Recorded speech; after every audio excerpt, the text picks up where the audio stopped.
Welcome to the Commander Crew, a Magic the Gathering Commander YouTube channel where we ask the question, who's your commander? We want to thank you for watching our videos. You can help support us by liking this video, subscribing to our channel, and hitting the bell notification icon. You can also go to thecommandercrew.com to check out our t-shirts, masks, pet hoodies, and other Commander Crew goodies. If you want to buy any of the cards seen in this video, be sure to click our TCG Player affiliate link in the show notes below. Lastly, you can help us out by heading to our official Patreon page and becoming a direct supporter of the channel. Now let's get to the video. What's up, everybody? It's your boy Eddie from the Commander Crew, and today we're going to do a deck tech on Prosper Tome-Bound. So Prosper Tome-Bound is a legendary Tiefling Warlock with power and toughness 1/4 that costs 2 generic, a black and a red, has Death Touch, and it also has, at the beginning of your end step, exile the top card of your library until the end of your next turn. You may play that card. It also has, whenever you play a card from exile, create a treasure token. So I already did a quick take on this, but I wanted to come back at you guys with the full deck tech of my finished deck and what I feel was the best way to go about building this. So we want to focus heavily on exiling cards and creating as much treasure as we can to then play a couple of big mana spells to try and end the game. We also want to focus heavily on, if we're going to be putting out a lot of treasure tokens, then we want to use some cards that are able to deal some damage to our opponents based on the amount of treasures that are being put in play or artifacts that are being put in play. So let's kick things off with ramp. So first off, with our ramp package, we have Arcane Signet, Chrome Mox, Dockside Extortionist, Goldspan Dragon, Jeweled Lotus, KCI, Mana Crypt, Mana Geyser, Mox Opal, Rakdos Signet, Soul Ring, Stormkiln Artist, Talisman of Indulgence, Treasure Map, Wayfarer's Bauble, and Zorn. So just some quick notes on a couple of the cards in here. I do have some fairly expensive cards in here, some 0 mana artifacts, and I have that pretty intentionally. I want to be able to cast cards for cheap that have been exiled. I want to be up mana when I'm casting them, or even. So we want to have as cheap spells as we possibly can. In fact, the entire CMC of this deck is 2.86, so it's literally under 3.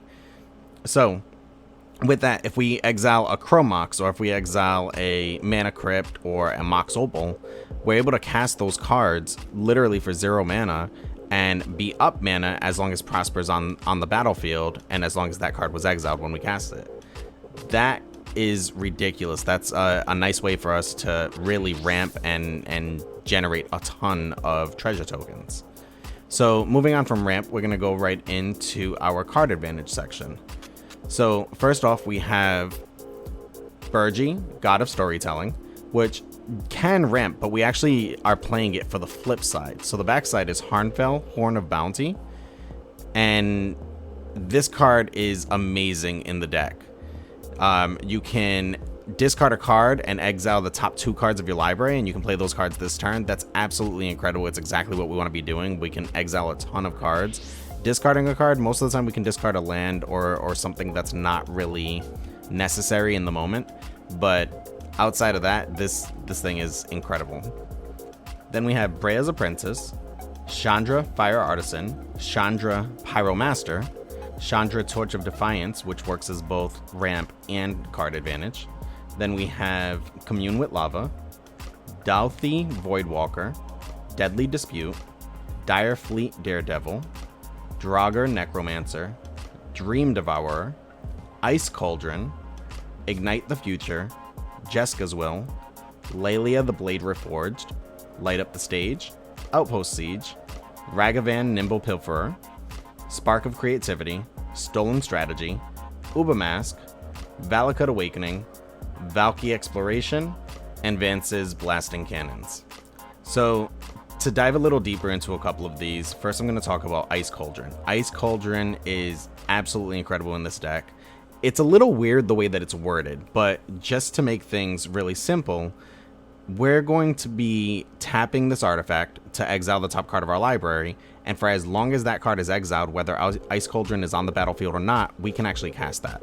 This card is doing exactly what we want to be doing in this deck. There's also Dream Devourer, and the idea here is that we can foretell cards in our hand that don't already have the foretell cost, so that we can cast them later from exile. And then lastly, there's Ubamask. With Ubamask, we get to exile the top card of our library in each of our turns. And while this works in our favor, it also kind of works against our opponents. Because with this, once that card is exiled, they have to play it that turn. If they don't play it that turn, they lose the card. Next up, we have our damage dealers. So we're going to have a lot of artifacts entering the battlefield, and we want to be able to take advantage of us either sacrificing them or just the artifacts ETBing.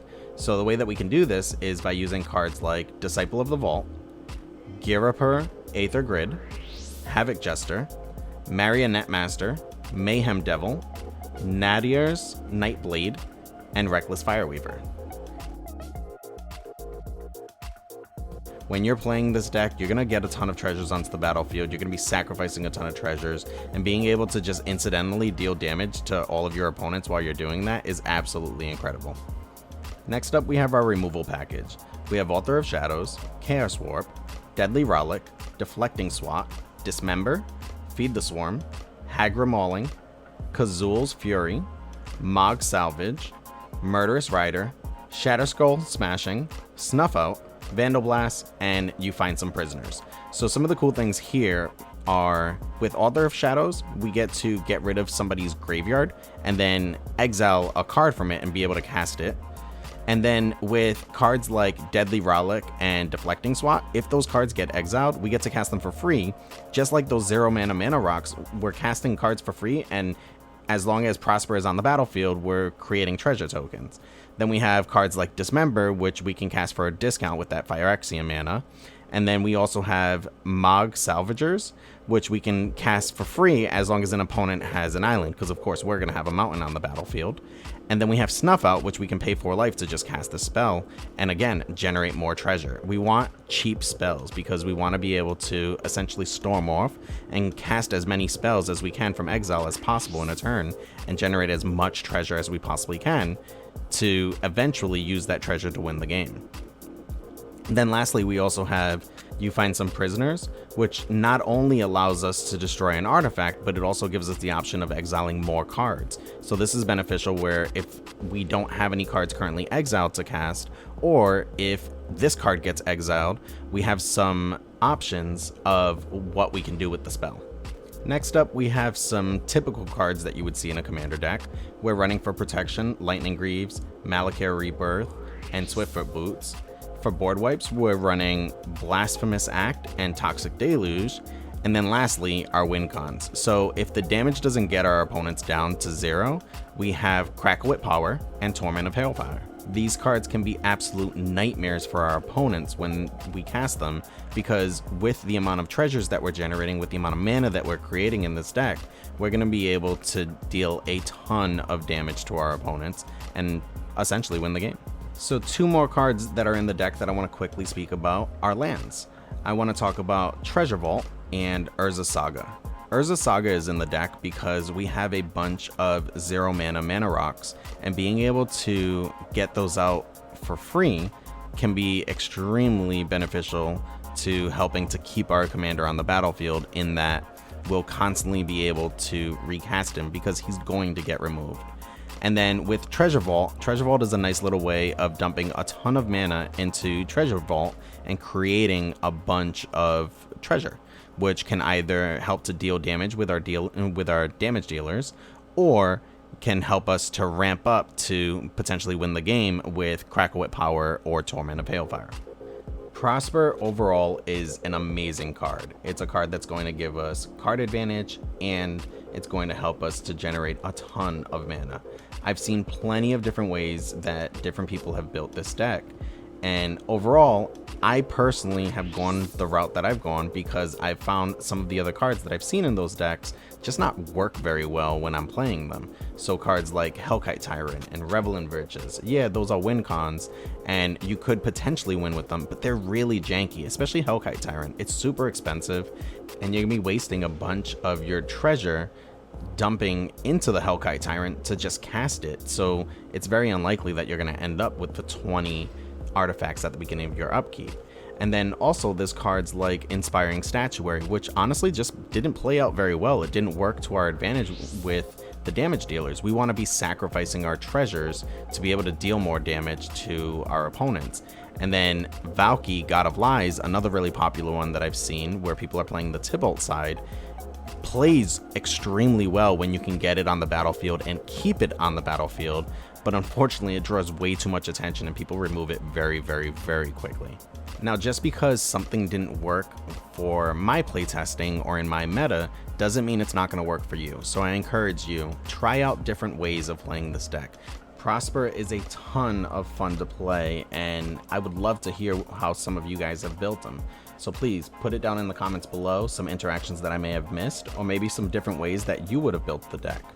And outside of that, that's our deck tech today. Please don't forget to leave a comment down below, hit that thumbs up icon, subscribe to our channel, hit the bell notification icon so you don't miss any of our content, and also check out our website, thecommandercrew.com, where you can support us by signing up to become a patron or using any of the affiliate links listed, such as Your Playmat, where by using our link you can get 10% off custom sleeves and playmats, or buying your MTG singles and collectibles from TCG Player and Amazon, where we get a kickback for all of your purchases.